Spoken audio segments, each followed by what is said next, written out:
Hi everyone, I'm Steve Braun from the BGB studio. The election is on November 8th, and this election is of a different nature than most. While there are really important policy issues that can be argued back and forth, there's one candidate for president who lacks the most basic leadership skills, and if he's elected, we will all suffer. Moreover, I think you actors are perhaps better able to see his deficiencies than most.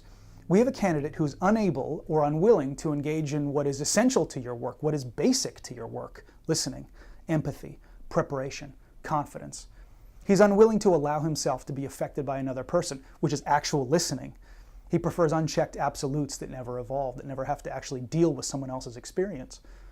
Racist, misogynistic, ableist statements exhibit the inability to actually understand how another person might feel, or empathy. He doesn't seem interested in doing the work either, in preparing, preferring to wing it, like some slacker who wears laziness as a badge of honor. But really it's just about fear. He's just scared. Which leads me to my next point. Ultimately, he's just not confident. He lacks the core values that ground him. That quick sniffing breath reveals his anxiety, lack of breath control, or central nervous system regulation. His physical dominance behavior reveals his fight or flight trigger being tripped with very little effort from his opponents. He feels small, and he has to compensate with a show of force. His incessant hyperbole, tremendous, bigly, NAFTA was the worst deal ever made by anyone ever. He's not confident enough in his argument to let the facts stand on their own, so he has to help them up. When a white male real estate mogul tells you that he's the least racist person you've ever met and that no one respects women more than he, I call bullshit. Because you understand listening, empathy, preparation, confidence more than most, you see him for who he is.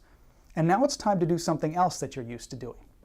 Out of your feeling about him, it's time to get active. You must add your voice to the narrative. You have to vote. Not only so that he does not become our president, but that so his narrow, divisive message is crushed. No matter what, you have to vote on November 8th. Go to pollingplaces.democrats.org to find out where to vote. Then adjust your schedule and make a plan to get to your polling place and vote. And also, your employer must give you time off to vote. Remember that. Either way, you have to be heard.